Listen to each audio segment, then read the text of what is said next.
Why weren't the priests to defile themselves for the dead of the people? This is the question that we seek to answer today as we continue our verse-by-verse study of the book of Leviticus on Walking Through the Bible. The glory of his cross. If you have a Bible with you, turn to Leviticus 21. We're going to be reading from verses 1 to 9. If you don't have a Bible, don't worry. Just follow along with us on the screen. The version that we'll be reading from is the New King James Version. So, Leviticus 21, beginning of verse 1. And the Lord said to Moses, Speak to the priests, the sons of Aaron, and say to them, None shall defile himself for the dead among his people, except for his relatives who are nearest to him, his mother, his father, his son, his daughter, and his brother, also his virgin sister who is near to him, who has no husband. For her he may defile himself. Otherwise he shall not defile himself, being a chief man among the people, to profane himself. They shall not make any bald place on their heads, nor shall they shave the edges of their beards, nor make any cuttings in their flesh. They shall be holy to their God, and not profane the name of their God, for they offer the offerings of the Lord made by fire, and the bread of their God. Therefore they shall be holy. They shall not take a wife who is a harlot or a defiled woman, nor shall they take a woman divorced from her husband, for the priest is holy to his God.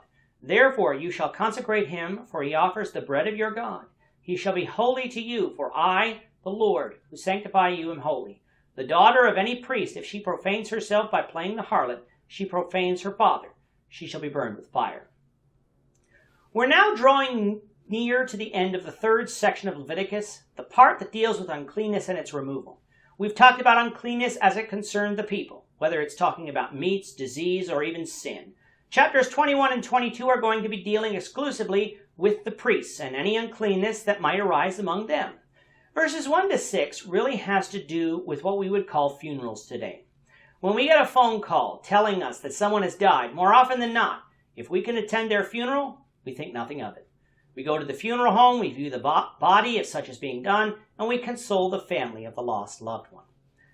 Under the law of Moses, dead bodies were unclean. It won't be until our study of Numbers that we'll find the regulations concerning how Israel was to deal with dead bodies. But Leviticus 21 here gives us a hint. So, while there was nothing sinful about having to deal with a dead body, for such unfortunately is a natural part of life, for the priests of God who offered sacrifices around the altar and thus needed to remain clean, they couldn't simply attend the funeral for just anyone. They could only attend the funerals of those relatives that were closest to them. These would include their mother, father, son, daughter, brother, and virgin sister who was not married.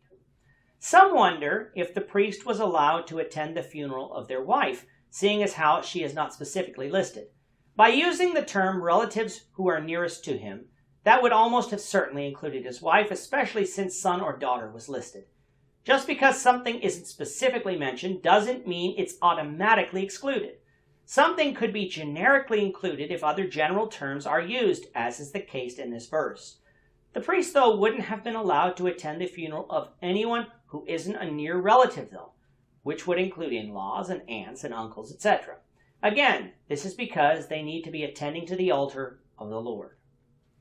Uncleanness surrounding death, as we'll find in Numbers, is not just a one-day thing. So if the priests made attending funerals a common thing, they would be unclean often and wouldn't be able to offer sacrifices that needed to be offered under the law. It's not that God is punishing the priests, he's just ensuring that they remain clean as much as possible. But even when they were allowed to mourn, they weren't allowed to do what the nations that currently inhabited Canaan did when they mourned or worshiped their false gods.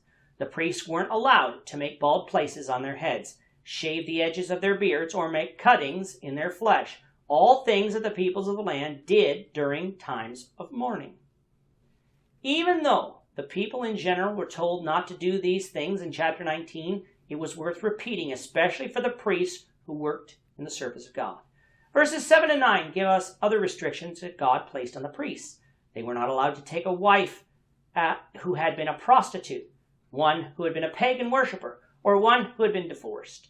Being a priest of God was an important duty in Israel, and so the priest was to be above reproach.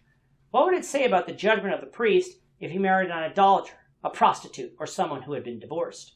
It would reflect poorly on him, and thus reflect poorly on God. The priests were to be holy, for the Lord who sanctified them was holy. Likewise with their daughters. If the priest's daughter went and profaned herself by being a prostitute, she was to be killed, and afterwards her body burned with fire. Why? Because again, it reflected badly on the priest of God and thus on God. Sometimes we think that we're not responsible for what our children do, and as far as sin goes, we're not. But when our children don't obey the Lord, our reputation, fair or not, is affected. As priests of God, open rebellious sin was not to be tolerated among their children, thus this penalty was prescribed. We'll complete this chapter, the Lord willing, in the next lesson. With that, our time is up for today. The Lord willing, I hope you'll join us for tomorrow's discussion of Leviticus 21, verses 10 to 24, as we continue our walk through the Bible, one verse at a time. Thank you for watching today's episode. We hope that you found it edifying and ask that you not only subscribe to our channel and podcast, but that you like and share this episode among your friends, so that the saving gospel of Jesus Christ can go out to the whole world.